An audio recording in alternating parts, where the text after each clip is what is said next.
Hey, salut tout le monde. Ah merde, c'est plus ça, non, c'était Yo les gros, mon intro. Voilà, maintenant c'est ça. S'il y a une chaîne YouTube qui est pas mal, c'est Ina. Ina, en gros, c'est des archives d'articles. Juste, je passe comme ça, je vois quoi? 4K. C'est censé être des archives 4K, ça m'étonnerait. Donc du coup, c'est des archives de trucs qui sont passés à la télé il y a très très très longtemps. Là, il y a une vidéo, 1990, c'est quoi le téléphone portable? Donc là, c'est un article, ça doit être un article qui date de 1990. Wouah. C'est parti, on va tout de suite le lancer. C'est parti. Ah, cette intro. Et si nous parlions donc de l'avenir? Je vous avais promis pour 20h25, il est 27, donc avenir tout proche, même s'il paraît C'est encore... ouf, c'est que ces personnes-là, quand elles ont tourné ça, vraiment, il a tourné ça, cette personne, en 1990. Et vraiment, en 2020, 30 ans après, on le voit encore. C'est ouf. Je trouve ça trop bien, cette chaîne. 27, donc avenir tout proche, même s'il paraît encore être du domaine de la science-fiction, un téléphone, pas plus grand qu'une télécommande de téléviseur, et avec lequel vous pourrez appeler partout, de n'importe où. C'est fabuleux et c'est pour demain, 1993. Reporter Marc Maisonneuve, Jean-François Becquet. Plus jamais ça. Fini l'attente exaspérée devant des cabines encombrées. La solution, un vrai téléphone de poche bien moins coûteux que le radiotéléphone, le Pointel. Henri Sagnier?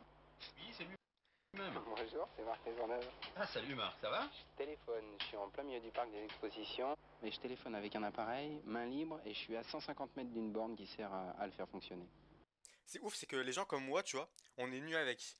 Genre, enfin là, je veux dire, je peux appeler quelqu'un, ça va pas me choquer que le truc qu'il appelle. Mais eux, à l'époque, ils étaient trop choqués. Que maintenant, tu peux appeler quelqu'un à l'autre bout du monde en vraiment pas longtemps, quoi. C'est ça qui est ouf. Et lui, il était à l'époque, il était en mode waouh, quoi. Je suis à 150 mètres d'une borne. Je téléphone avec un C'est appareil, sa main réaction, c'est la libre, et réaction je du suis à mec, moi, qui va 150 m'étonner. mètres d'une Enfin, je borne veux qui savoir sert à le faire ce qu'il va fonctionner. dire. C'est pas vrai, ça marche, hein, c'est bien. Moi, je te reçois 5 sur 5 là. Hein. Ah, Ouais, je c'est pense. bon. Ah, je peux marcher, hein. J'espère que c'est une invention française au moins. En Oui. partie, puisque chaque pays d'Europe aura son invention, un accord fixant la norme vient Nokia! d'ailleurs d'être signé. En France, le prototype fonctionne, c'est le Pointel. Le Pointel, c'est genre Minitel, mais version téléphone, quoi. Pointel.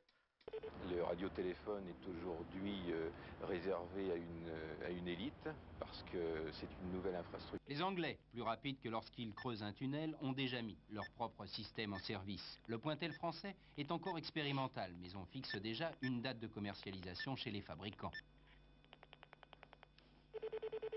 Dès début Waouh! 91, France Télécom va tester le produit et le concept, et à partir de du milieu d'année, on pourra acheter ce produit-là dans les supermarchés, dans les grands magasins et auprès Je de veux France savoir combien ça va Télécom. coûter. Je Ça veux va pas savoir être le très prix. cher pour le grand public. Ah, Le prix envisagé est de l'ordre de 2000 à 3000 francs. ouais, mais ouais, ouais. Ouais. Ouais. Converti franc en euros. Tapez le montant euro ou franc pour avoir son équivalent en convertisseur. Alors en euros, il avait dit combien? Ah non, c'était en francs. Il avait dit 3000. Bon, on va mettre. Il a dit 2000 à 3000, donc on va mettre 2500 histoire de couper la poire en deux. Ah, voilà, 300 euros. Ok.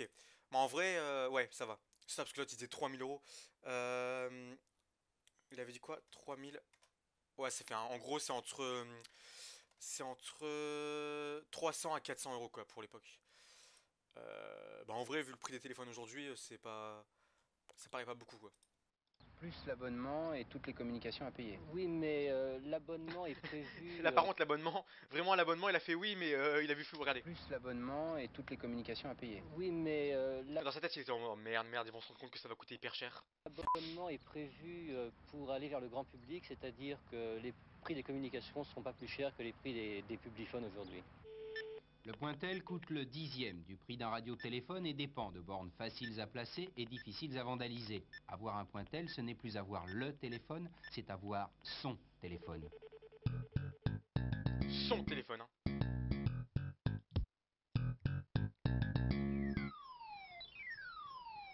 Voici un jeu vidéo baptisé Mouse. Ni anglais ni américain, ce jeu est français. Son auteur, Laurent Montaron, lycéen de 14 ans.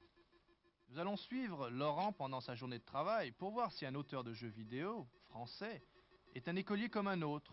Ou alors si Laurent est un peu déjà exceptionnel, une sorte de prototype de la génération micro, celle qui a grandi avec l'ordinateur, comme d'autres, comme nous, ont grandi avec la télévision, ou encore la radio, ou la voiture, ou le téléphone. Je m'appelle Laurent Montaron, j'ai 14 ans, je suis en seconde, je viens d'entrer au lycée. Je fais de l'informatique depuis 4 ans, aidé par ma petite chachate. Comment ça, aider par ton chat? Je... Quoi? Il fait quoi le chat avec les PC? Je préfère pas savoir en fait. Et je suis dans une famille très nombreuse, 5 enfants. On est 27, dont 4 animaux de compagnie, 17 tigres et 27 dinosaures de compagnie. Laurent, quel est le jeu avec lequel vous jouez là en ce moment? C'est Fortnite. Fini, un petit jeu que j'ai fait, que j'ai vendu à une société. Ça se présente comment quand on vend un jeu? Bon, ça rapporte pas beaucoup, mais ça me permet d'acheter mon ordinateur. La cassette que vous avez en main, c'est votre jeu. Oui.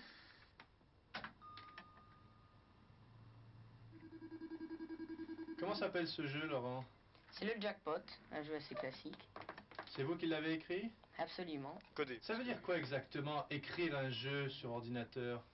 Ah, il est D'abord, paumé il le faut avoir cadreur. une idée, bien entendu. Puis ensuite, il faut construire le programme, ligne par ligne, ajouter des idées graphiques, et bien présenter le tout. Bah, montrez-nous un Et programme. voilà, ça fait des fiches Celui-ci. graphiques. Voici le programme du Jackpot que j'ai écrit moi-même, ligne par ligne, qui est entièrement en basique, ou presque. Vous voulez dire qu'en apprenant le langage basique, on peut déjà écrire des jeux?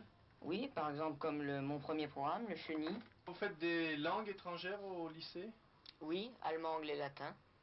Est-ce que ça sert à quelque chose d'apprendre une langue étrangère en informatique? Oui, ça peut servir. Nous avons à peu près les mêmes structures en latin qu'en basique. Par exemple, de locution latine, ça correspond à une boucle en basique. Une boucle en basique? Oui, for next. Mais Fornex, c'est de l'anglais? Ah non, c'est du basique. Depuis tout petit, il a été très... Il a fait bah non. En plus, premier commentaire.